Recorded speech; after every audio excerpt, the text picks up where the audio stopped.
Her male best friend mocked me at dinner. She could do way better than you. The room froze. I shut him down in front of everyone. But the part that cut deepest wasn't him, it was Anna's silence. Then she finally spoke, her voice like a blade. Apologize, or we're done. So I did what any man with self-respect does. I didn't bow, I burned it all down. For 3 years, Anna and I had built what I thought was something unshakable. I was a lawyer, she was a paralegal working toward law school. I covered her full tuition, bought her a car, and provided the home we shared. I wasn't just investing in a relationship, I was investing in her future. But there was always Leo, her so-called platonic soulmate from college. A broke graphic designer who wore failure like cologne. His mission was clear: undermine me at every turn with backhanded remarks disguised as jokes. He'd slip in lines like, "Remember that camping trip with Alex? You can't plan moments like that. You need someone who gets your free spirit." Translation: I was boring. He was the gatekeeper to her real happiness, and Anna defended him every time. He's just being Leo. He was there for me when Alex broke my heart. The breaking point came during a dinner party at my home, celebrating the biggest case win of my career. I'd spent the night surrounded by friends, good food, and the kind of wine Leo could never afford. And yet, after enough drinks, he decided it was performance hour. He launched into a drunken lecture about creators versus suits, his eyes locked on me. Then, with a feigned softness, he turned to Anna. "I just hope you're happy. Jack is stable, reliable, a provider."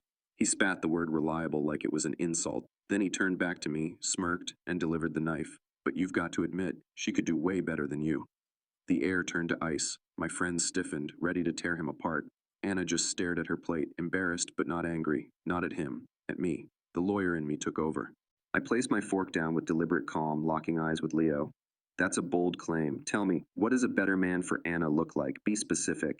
Leo blinked, unprepared for cross-examination. "Someone more on her level, a creative who gets her." I leaned forward.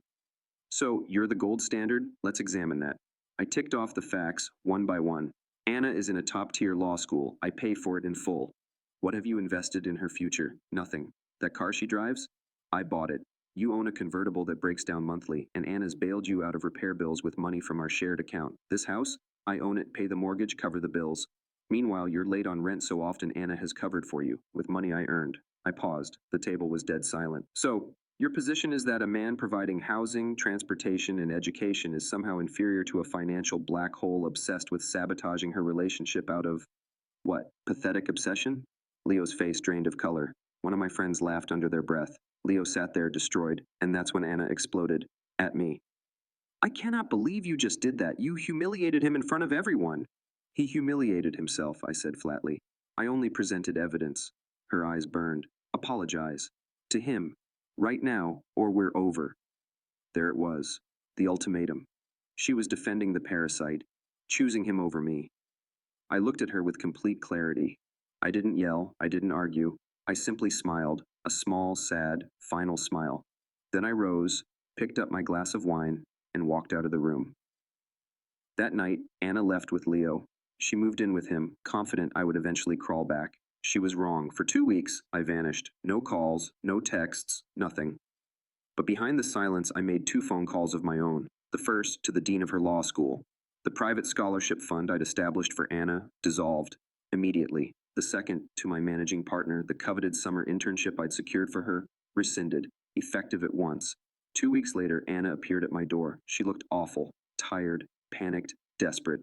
"Jack, we need to talk." "No, Anna," I said quietly. "We don't." Her voice cracked. "You can't throw away 3 years over one fight." "You didn't throw them away?" I asked. "You defended the parasite. You gave me an ultimatum. Apologize or we're over." I chose over. Her face collapsed. "But law school? The internship? My tuition? My final semester's due next week?"